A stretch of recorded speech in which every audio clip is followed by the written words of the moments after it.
اعوذ باللہ من الشیطان الرجیم بسم اللہ الرحمن الرحیم۔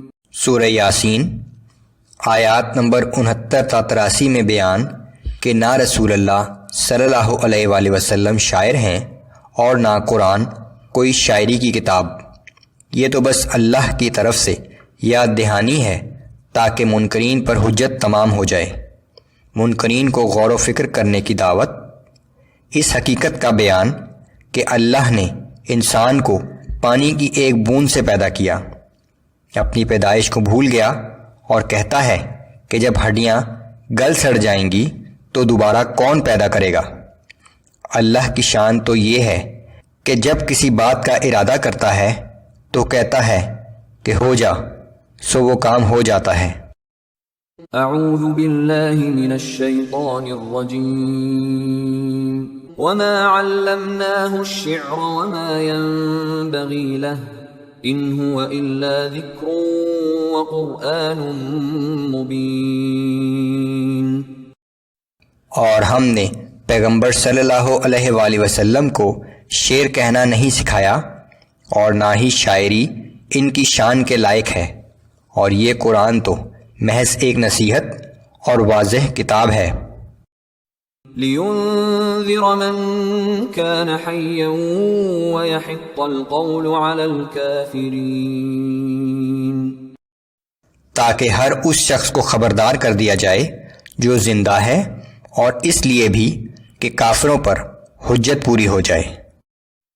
أَوَلَمْ يَرَوْا أَنَّا خَلَقْنَا لَهُم مِّمَّا عَمِلَتْ أَيْدِينَا أَنْعَامًا فَهُمْ لَهَا مَالِكُونَ۔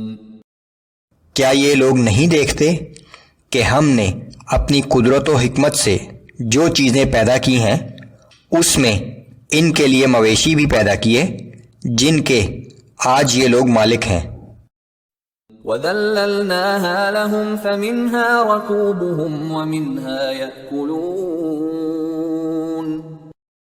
اور ہم نے ان مویشیوں کو ان لوگوں کا اس طرح مطیع کر دیا ہے کہ ان میں سے بعض پر سوار ہوتے ہیں اور بعض کا گوشت کھاتے ہیں۔ وَلَهُمْ فِيهَا مَنَافِعُ وَمَشَارِبُ أَفَلَا يَشْكُرُونَ۔ ان مویشیوں سے انہیں پینے کی چیزیں بھی حاصل ہوتی ہیں اور دیگر بھی بہت سے فائدے ہیں، پھر یہ لوگ کیوں شکر بجا نہیں لاتے؟ وَاتَّخَذُوا مِن دُونِ اللَّهِ آلِهَةً لَعَلَّهُمْ يُنصَرُونَ، اور ان لوگوں نے اللہ کے سوا دوسرے معبود بنا رکھے ہیں اور سمجھتے ہیں کہ ان معبودوں سے کوئی مدد مل سکتی ہے۔ لا يستطيعون نصرهم وهم لهم جند محضرون، لیکن وہ باطل معبود ان لوگوں کی کچھ مدد نہیں کر سکتے، اور روز قیامت ہر باطل معبود اپنے ماننے والوں کے لشکر کے ساتھ حاضر کیا جائے گا۔ فلا يحزنك قولهم انا نعلم ما يسرون وما يعلنون۔ سو اے پیغمبر صلی اللہ علیہ وآلہ وسلم، ان کی باتیں آپ کے لیے رنجیدگی کا باعث نہ بنے، بے شک جو کچھ یہ ظاہر کرتے ہیں اور جو کچھ یہ چھپاتے ہیں ہم سب جانتے ہیں۔ اولم ير الانسان انا خلقناه من نطفة فاذا هو خصيم مبين۔ کیا انسان اس حقیقت کو نہیں جانتا کہ ہم نے اسے ایک نطفے سے پیدا کیا، پھر وہ ہم ہی سے جھگڑنے لگا؟ وضرب لنا مثلا ونسي خلقه، ہمارے بارے میں مثالیں بیان کرتا ہے اور اپنی پیدائش کی حقیقت کو بھول گیا۔ قال من يحيي العظام وهي رميم، اور کہتا ہے کہ ان ہڈیوں کو کون زندہ کرے گا جو بالکل بوسیدہ ہو چکی ہیں؟ قل يحييها الذي انشأها اول مرة وهو بكل خلق عليم۔ اے پیغمبر صلی اللہ علیہ وآلہ وسلم، آپ کہہ دیجئے کہ ان ہڈیوں کو وہی زندہ کرے گا جس نے انہیں پہلی بار پیدا کیا تھا، اور وہ ہر چیز کے پیدا کرنے کو خوب جانتا ہے۔ الذي جعل لكم من الشجر الأخضر نارا فإذا أنتم منه توقدون۔ اس کی قدرت کا یہ عالم ہے کہ وہ تمہارے لیے ہرے درخت سے چنگاری پیدا کرتا ہے، پھر تم اس سے آگ سلگا لیتے ہو۔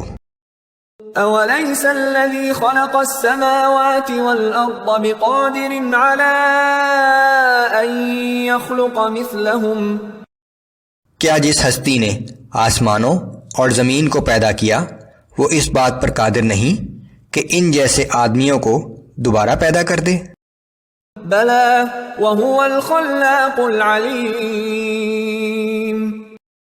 یقیناً وہ اس بات پر قادر ہے، بلکہ وہی ہر چیز کو پیدا کرنے والا ہے، اور وہ ہر چیز کو بہت اچھی طرح جانتا ہے۔